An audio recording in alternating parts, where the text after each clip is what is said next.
सुप्रभात आप सभी को। मेरा नाम रिद्धि धोनी, मैं कक्षा 7 की छात्रा भारतीय भाषा ग्रीष्मकालीन शिविर छठे दिवस के अंतर्गत महाराष्ट्र के इतिहास के बारे में बताने जा रही हूँ। 1 मई 1960 को महाराष्ट्र पृथक राज्य बना। महाराष्ट्र का इतिहास काफ़ी पुराना है। इसके इतिहास के अनुसार सबसे पहले इस राज्य में सत्तावहन राजवंश और उसके बाद घटक वंश का राज्य रहा। इसके पश्चात इस क्षेत्र पर कलजुगी, चालुक्य, यादव, दिल्ली के खिजी और वाल्मीकि वंशों ने शासन किया। इसके बाद केंद्रीय सत्ता बिखर कर छोटे छोटे संतलों में बदल गई। 17वीं शताब्दी की शिवाजी के प्रभावशाली बनने के बाद अमेरिकी महाराष्ट्र राज्य का उदय हुआ। शिवाजी ने बिखरी ताकतों को एकजुट करके शक्तिशाली सेना बल का संगठन किया। इस सेना की मदद से मुगलों को दक्षिणी के पठारों से आगे बढ़ने से रोके। लेकिन शिवाजी की मृत्यु के बाद मराठा शक्ति बिखरने लगी। शिवाजी उत्तराधिकारी की विफलता के कारण वे पेशवा और संत पर अधिकार कर लिया। सन 1771 में पानीपत की तीसरी लड़ाई के बाद मराठा शक्ति पूर्व तरह से बिखर गई। अंततः 1818 तक अंग्रेजी ने संपूर्ण मराठा क्षेत्र पर अपना आधिपत्य स्थापन कर लिया।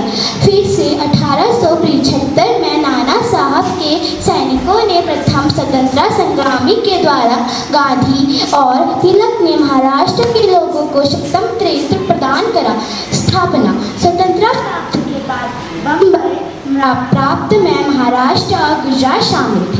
जब महाराष्ट्र और गुजरात के गठन का प्रस्ताव आया तो तत्कालीन प्रधानमंत्री जवाहरलाल नेहरू ने मुंबई को अलग केंद्र शासित राज्य बनाने की विकल्प किया। उसका तर्क था कि अगर मुंबई को देश की अधिक राजधानी बनाना है तो इसे केंद्र शासित करना आवश्यक है। लेकिन नेहरू की एक ना सुनी।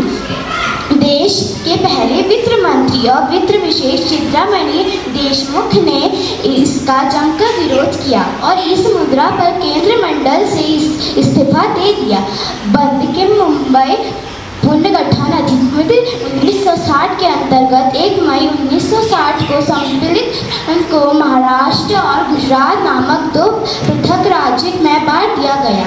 पुराने मुंबई राज्य की राजधानी नई महाराष्ट्र बन गई, राजधानी बना गई। सन 1975 में बम्बई का नाम बदलकर मुंबई कर दिया गया। धन्यवाद। शुभ सकाळ, माझे नाव रुद्र आहे आणि मी आज तुमच्यासमोर भारतीय भाषा ग्रीष्मकालीन शिबिरच्या अंतर्गत एक महाराष्ट्राच्या भौगोलिक रचनाच्या बारेमध्ये सांगणार आहे। भौगोलिक रचना। जर आपण महाराष्ट्राच्या भौगोलिक क्षेत्राकडे पाहिले तर महाराष्ट्र हे देशातील तिसरं सर्वात मोठं राज्य आहे। ह्या राज्याच्या पश्चिमेला अरबी सागर समुद्र, दक्षिणेला कर्नाटक, आग्नेय आंध्र प्रदेश आणि गोवा, वायव्येस गुजरात आणि उत्तरला मध्य प्रदेश आहे। महाराष्ट्राच्या किनारे मैदानी प्रदेशाला कोकण म्हणतात। कोकणच्या पूर्वेला सह्याद्री पर्वतरांग समुद्राला समांतर आहे। आज महाराष्ट्रात विधानसभाचे 280 जागा, विधान परिषदेचे 77 जागा, लोकसभेचे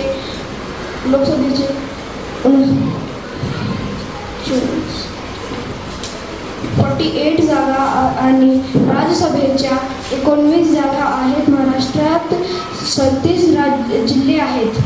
धन्यवाद। Good morning to all. My name is Aditya Joshi. I study in class 6th. Today I am presenting about rivers on the occasion of main rivers in Maharashtra. Here are the top rivers in Maharashtra. Godavari River, the lifeline of Maharashtra. The Godavari River flows gracefully through the state, bestowing fertility upon vast tracts of land. River As the Ganga of South, the Godavari nurtures countless villages and towns, and its make water sustain agriculture, industries, and spiritual practices. The dams like Jaikwad Dam and the Gangapur Dam are testimony and its importance in the irrigation and water management. Krishna and Koyna River. Originating in the western Ghats, the Krishna River meanders through Maharashtra's diverse landscapes, irrigating agricultural fields and supporting livelihood. Koyna waters are harnessed by dams like Koyna Dam for hydropower and irrigation, contributing to the state development.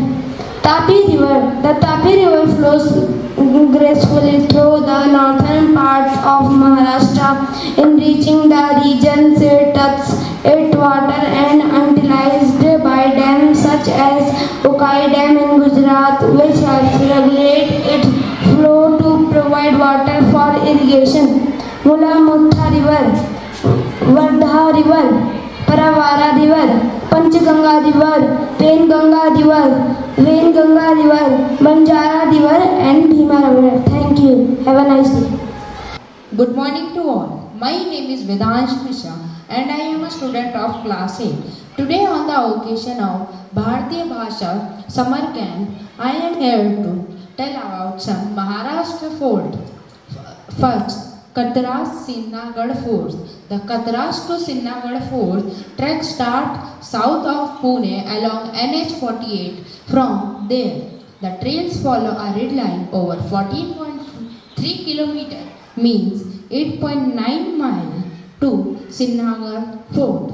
The fort, which is now ruined, has existed for at least 600 years and has been involved in several battles over the centuries.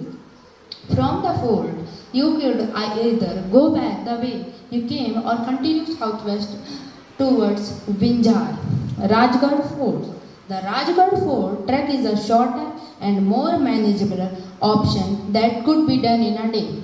The trail starts with Derwadi, south of Pune, and climbs a red line to the fort, a spectacular playoff.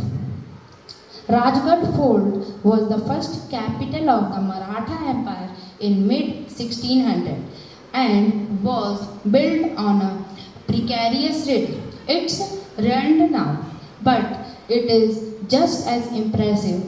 The trek to the fort covers 7.7 km, means 4.8 miles out and back, and climbs 642 meter, means 2106 feet to the high point. Kalavantin Durg. Prabalgarh Fort. The Kalavantin Durg pinnacle 662 meter, means 2172 feet, and Prabalgarh Fort trail is a full and very fulfilling day.